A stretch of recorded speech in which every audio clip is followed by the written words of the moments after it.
Mama's Pizza was actually started by a guy that really loved his mama. So he couldn't think of what pizza, he couldn't think of a name. And at one time he was thinking of calling it Dada's Pizza or Daddy's Pizza or Dada's Pizza. But he went with Mama instead. He went with Mama and he called it Mama's Pizza. Almost became Daddy's Pizza, but it's Mama's Pizza.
There was an actor that had a video camera in the 80s, early 80s.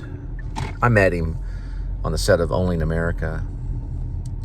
It was a film that was done by a New York university post-grad or graduate filmmaker. It was done in Dallas, and I was in it. I played a student in it. And he was in his 80s. Well, he's not now. Yeah, he's probably... No, he's in his 70s now. I was thinking he was a little bit old. He was younger than that. But anyway, regardless, it didn't matter how old he was. But he made a movie called Only in America. And it went to USA Film Festival. Anyway, there was an actor in that had this great documentary with his VHS tapes. Ran around Dallas, mostly like that area, maybe some Fort Worth. Got all this great footage. Had this like improv script with his friends and his wife and all this stuff. And it was purchased by Hollywood. All the VHS tapes and everything. But he talked about Jesus. And George Lucas has it. He has all the footage of it. And he won't release it. Because George Lucas doesn't want anybody to know about Jesus Christ. It was done in like 20 different VHS cassette tapes. It was one of those kind of home video cameras that you rest on your shoulder. And he got all this great footage. And, finally, he calls his friends and everything. We heard about it on the set of Only in America. This is right when River Phoenix died. We also on that same set, we heard that River Phoenix had died on the set. That's when I heard that River Phoenix died. It was on a movie set.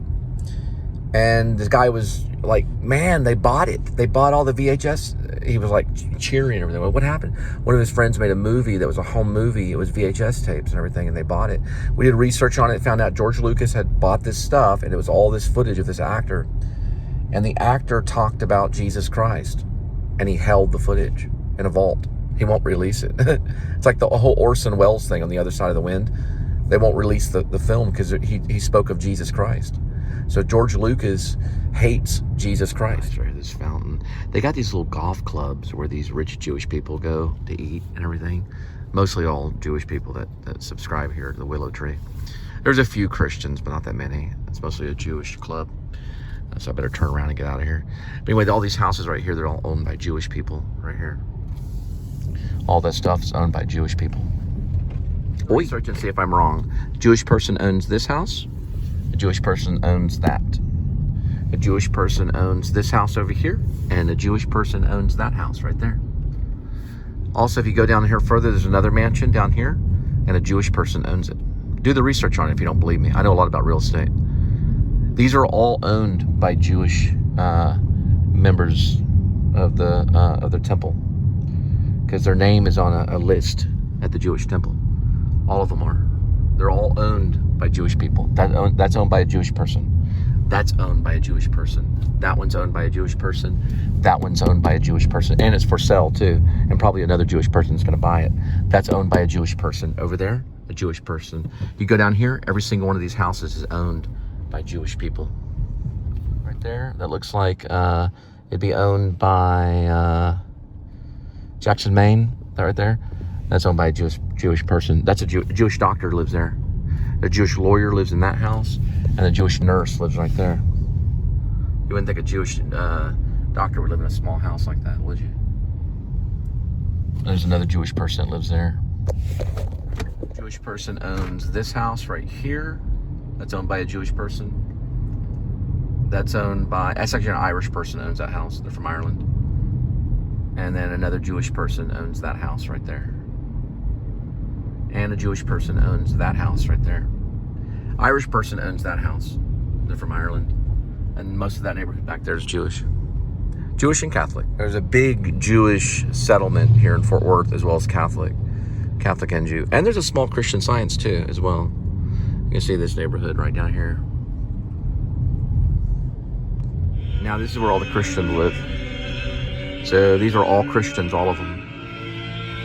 Christians mostly live in apartments. They don't really live in houses.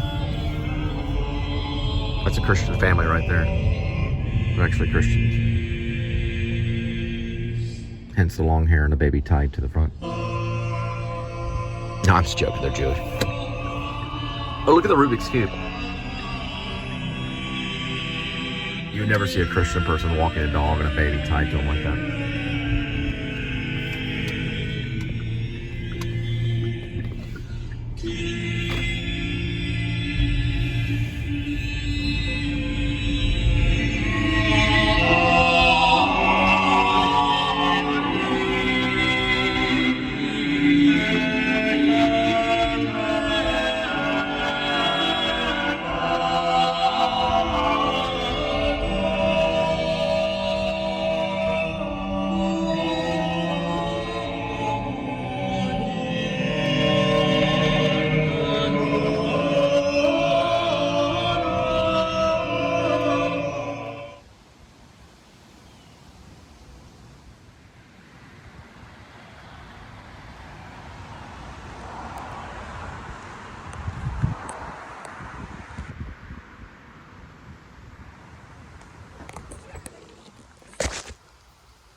Felt a little bit of rain hit me right there. Starting to rain. I better get inside. Whew. Well, you never know, man. Sometimes the stuff can just rain down. Whew, man. It's funny because, you know, if Martin Luther was alive and well today, he'd probably been prescribed serotonin uptakes and put on a ward. Mosquito.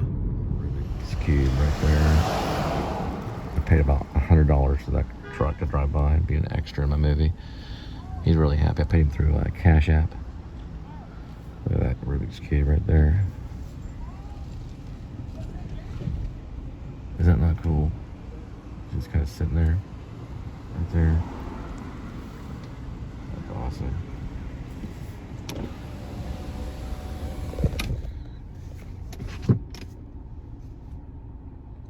They're actually looking to see if I'm right. Nah, I was just joking. I really don't know. I didn't do the demographics. But I'm sure people do, though. The banks are like that, though. I'm serious. I work for a bank. They're like that.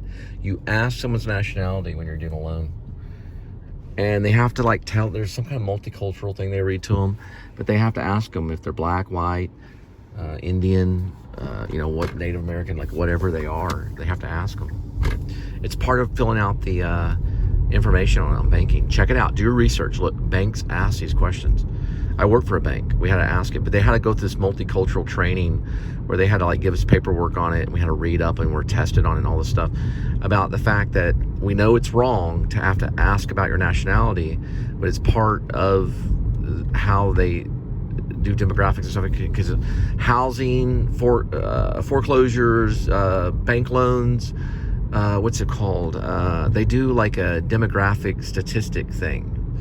So basically what it is they ask you what's your nationality. They do the same thing on job applications. You ever notice that? On a job application, they ask you, what's your nationality? Are you white? Are you Caucasian? Are you Latino? Are you non-Latino? There's another thing that says non-Latino.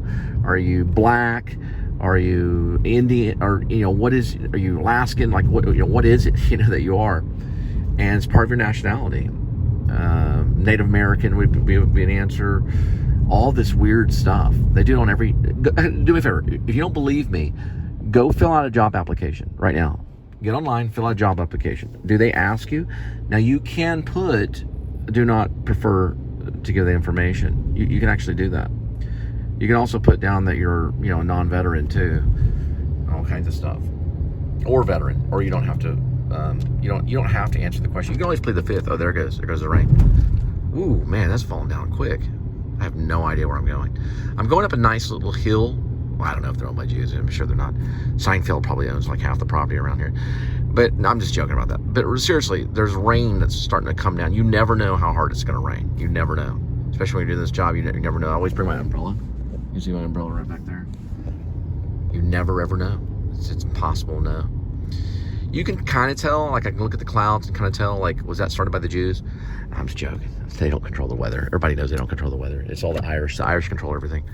The Irish have controlled everything for years. They control the weather. They control earthquakes and everything. So California, watch out. We're not in Beverly Hills right now. This is actually Fort Worth, a little rich neighborhood. Realize how racist things are. I mean, just think about it. You can't even go into a Walmart and fill out an application without them asking your nationality.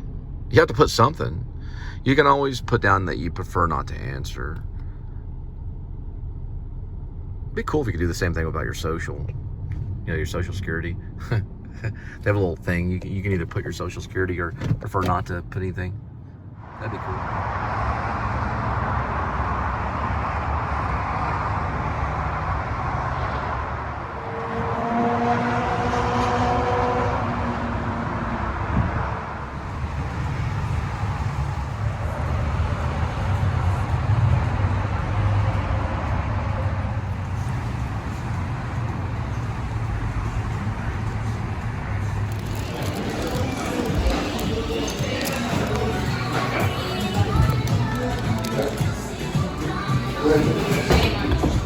Thank you.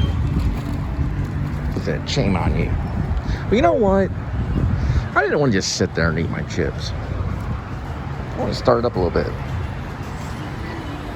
I got my food. Well, it's not my food. It's going to your doorstep. Shame on you for saying shame on me. Shame on you. It's a shame. How could you dare take those photos? How dare you? How dare you? How dare you have that poo-poo? That poo-poo that you say. Those poo-poo words. Those words that come out of your mouth. How dare you say those things? How dare you? Shame on you.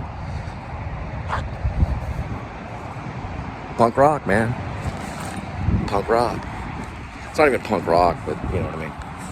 I guess it's not punk rock. Maybe it's more grunge. Look at this right here. How dare you? Could you imagine Kurt Cobain? All the people, you're going to hell. Kurt's like, hey, come on, I gotta make a living. I was living off drippings on my ceiling. My tent under my bridge. Oh, it's your bridge. You actually paid for it. How the hell? He goes, how dare you? All I was doing was filming the bag. What about we had to do that? Like an insurance agent taking a photo of like a house. How dare you take a picture of that person's house? How dare... That's how it was in the 80s. The 1980s. Ladies lived in the 1980s. Nowadays, it's okay to take photos. It's okay. I'm an eagle, you're a vulture, I'm a beautiful dove, and you're a piece of turd. Was trying to eat his chips and salsa, and you took a photo, a video, and some of that salsa spilt right on the collar of his lapel. Does the lapel have a collar? Some of the salsa spilt on his lapel while you were trying to film. One time I was waiting tables at this Italian restaurant in Dallas. I completely spilt a glass of wine. It was an accident. But I completely spilt a glass of wine on this lady's white dress. There's a grasshopper or something felt like crawling around there. And she just was like, what in the world? And then she just got up and smiled, and the guy was like, don't worry about it. They actually gave me a $20 tip. But I was like, I'm so sorry. The whole wine, it was like a red wine, and she was wearing a white see-through summer dress kind of thing, completely drenched her. What happened was I had it on one of those balancing trays, and I was backing up. I was the only waiter in the night. And I was backing up with the wine, and I turned around too quick, and I stopped because I saw her in her dress, and she was sitting there, and the wine didn't stop when I stopped. So it just flew off the little tray right on top of her, completely covered her with red wine. And I looked at, her date or husband or whoever it was, and I was like, I am so sorry. I had tears in my eyes. I was really upset. She goes, it's okay. Don't worry about it. Then one time I was at the Dream Cafe. I worked at the Dream Cafe. I had this lady pull me aside, and she was in tears. She was crying. And she said, please get out of the waiting business. Please do not be a server. Do not. And I was like looking at her. I was like, well, I kind of, need to do this right now. And she was like, no, you must stop. You are horrible. I was like, what happened to me is I felt like emotion all through my body. It was embarrassing. I was just kind of sitting there. I was like, she's like, you are the worst waiter that I've ever had. You did not bring the right food. You did not ask us about drinks. And she was crying. She had tears rolling down her eyes. I said, I'm so sorry. I think it was like a week or so later that I was asked to leave the Dream Cafe. I showed up late, and I was on the bus. That's the time I had a bicycle. I was riding around on a bicycle, and I was getting I was coming off DART, like the DART derail and all those kinds of things, and I would like kind of run to work. I was like sweating by the time I got there. I was wearing like all black. It's a Dream Cafe. I don't know if it's still there. That lady was so upset. She's like, please don't wait. Do not do it. It's hard to wait tables. You got to take the order and everything. She's like, don't do it. I continue to wait tables. I continue to do it. I got a little bit better. All right. What was I thinking about? You ever go in a room and you don't know why you went into the room? You don't know what you were looking for when you walked in the room? There's a way out of that, right? You think about the things that you don't want, right? Like a boil on your toe. You don't want crock rotch, whatever that is, or monkey butt. You ever heard of monkey butts? When you're sitting when you're basically sitting in a chair for if you're a trucker, you get what's called monkey butt. They sell this monkey butt paste. Think of monkey butt paste, and then you'll remember. Just try it. So the next time you go into a room and you're like, what in the world am I looking for? Think of monkey butt paste. And then you'll remember, because you're actively thinking about something that you probably, and it's like a blockage. Like, why did I walk in here? I needed to get something. Think about monkey paste. It's monkey butt paste. You can buy it at Walmart. You rub it on your butt when you've been sitting in a car for too long. It's like a little rash you get right in there in the crack. That is monkey butt paste. It really exists. You can buy it online. Look it on Amazon. Then you'll remember. You always remember one thing, and your active mind will go back to remembering. It'll go back to the web of your brain, and then you'll be able to recall why you went into the room in the first place. Most likely, you were looking for the remote control, or probably the remote control. The reason why I'm mentioning monkey butt paste is because you can, I didn't even say it, but monkey butt paste is because you can buy it at any supermart or like Walmart. you can actually ask the attendant. Go up to the, they call them attendants anymore. What do they call it? When you walk into a Walmart, or the attendants, yeah, they wear this like white uniform and they got this little bow tie. The attendant at Walmart, usually they're wearing like a Metallica shirt and they smell like hemp. You work for Walmart? Yeah, you see my name badge? You see my name badge? My main badge? See my badge? I work at Walmart, my name badge. See it? Right here. See my name badge? My name badge. You're wearing a Metallica shirt and you smell like hemp. Well, I got this new shampoo. What you want? Well, I was looking for monkey paste. What do you mean? And he wants you to say the right thing, because he knows what you're looking for. What you mean by monkey paste? You sure you work at Walmart? Yeah, I work at Walmart. This is a name badge. What you want? You're wearing a Metallica shirt and you smell like hemp. Yeah, you already said that. What, do you want something? Yeah, it's monkey paste. You want to run that by me one more time? It's monkey paste. And what do you do with this monkey paste? You put it on the crack. What kind of crack? Your butt crack. You want monkey paste to put on your butt crack? Yeah, I want monkey paste to put on my butt crack. It's called monkey butt paste. Oh, you talking about monkey butt? Aisle 13, over there next to the dog food. Now, my stepfather went to TCU. He was a TCU football player. That's why I'm so messed up. This school, I swear, 60% of the people that go here are satanic. No, I'm just joking. It's a true story, though. There's a true story behind this. We did a play called Look Homeward Angel in high school. And our drama teacher bought a angel, because Look Homeward Angel was about a family, and then there was an angel in it. He bought this statue of an angel. It was sort of like a life-size, it was like the size of a person. It stood like almost 6 feet tall. It was an angel with wings. He bought it from this, they were like Wiccans. They were like satanic. But they had TCU stuff all over their house and where they were living. So we called them Satanists. Our drama teacher bought an angel from TCU from a bunch of Satanists. No, I'm just joking. They're not really Satanists. They're all Christian, non-denominational probably, or most likely Baptist or something like that. And then a little bit of Christian. And there's like one or two Jews there, but they're always hiding and they pretend like they're Christian. Racist. I mean, give me a break. Look at Sarah Silverman. Talk about racism, my God. I'll tell you a racist guy, the David Cross guy. Foul mouth. Flipping hick. He talks like one too. That's because he is a hick. He had to go to school, learn non-regional accent, just like me. He's a hick. Everybody knows Dave Cross is a hick, hanging out with Bob Odenkirk. What a joke. Killed Chris Farley, probably ordered the cocaine for him. I'm just joking. Bob's not anyway. And actually, I like to work with Bob Odenkirk, though. He's kind of a good actor. Or you use him for a lawyer. He probably knows more about law than most lawyers. No, he did hang out with Chris Farley. He wrote for Chris Farley. Bob Odenkirk did. He was one of Chris Farley's writers. It's a true story, but he didn't get him the coke. We don't know who gave him the coke. It's probably the prostitutes that gave him the coke. It wasn't Bob Odenkirk. Bob Odenkirk didn't kill Chris Farley. He just probably gave him some phone numbers to get some help. No, I'm joking. Look at this thing right here. What in the world is that? It's all for you, Damien. All for you.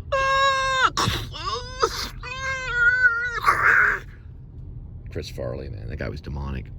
Funny guy, though. Out of all the people I ever laughed at, I've never laughed more hard. Or is that a word? Yeah, that's a word. Hard. Yeah. I never laughed more hard. I never laughed harder in my life. There it is. I never laughed harder in my life than watching Chris Farley. He's the funniest. And then what about the joke? I mean, what joke was he telling, Do you ever remember at least one joke the guy ever said? These French fries are good. He never told any jokes. It was like situational comedy. It was like the situation. See, look at this. Is TCU right here. You can see it right here. See it? Oh, there we go. TCU area right here. Trees fell down right here. Probably some Mexicans cut down their trees. Hey, yeah, we got matricular card here. Can that $20? $20 cut down a tree. $20. Sounds like a Chinese person, like a Chinese person coming from China. We cut down your tree. $20. We Mexicans. Chinese people pretending like they're Mexicans. We cut down your tree. We got matricular card. We from North Korea. We just arrived. A hot air balloon. We cut down your tree. We cut down your tree real good. Here, I got this. It's a samurai sword. I'll cut it down. Not really. You never really know. Now, all these people, they hire illegal aliens. They really do. They're called day workers. But they're okay with it because they save like, oh, there's a squirrel. Right here. There's no borders with Jesus, okay? Look at this right here. Now, we're trying to solve the problem with day work, and we know it's wrong. It's like, we know the guy's not a legal citizen. We know what's going on. It's fine. Just give him the money for today. Let him work. That's how it works. They're just like this one time. Just give him the $20. They'll cut down the tree. It'll be fine. No one's going to know about it. But you know what? They're going to start figuring it out, though. And when that happens, it's going to change things big time. Because then that guy's going to be sent to New York City. And you think that guy's going to like New York City after he's been living in Mexico for generations to come? All of a sudden, they send him to the north where he has no idea how to burn wood to stay alive. When I go to stand up, I just want to stand up to be like, Jesus is magic. Yeah. I'm going to make fun of your God and have everybody laughing at you at the same time. Look, you're a Christian. Ha, ha, ha. Ha, ha. That's how Sarah Silverman is. Can you imagine how evil that woman is? I mean, imagine if you're having dinner with her, her head just turns all the way around. She's like, Cole, I learned that at acting school. Isn't it cool? I can turn my head all the way around in a 360-degree motion. Isn't that cool? I'm like, wow, you're Sarah Silverman. Who cares? These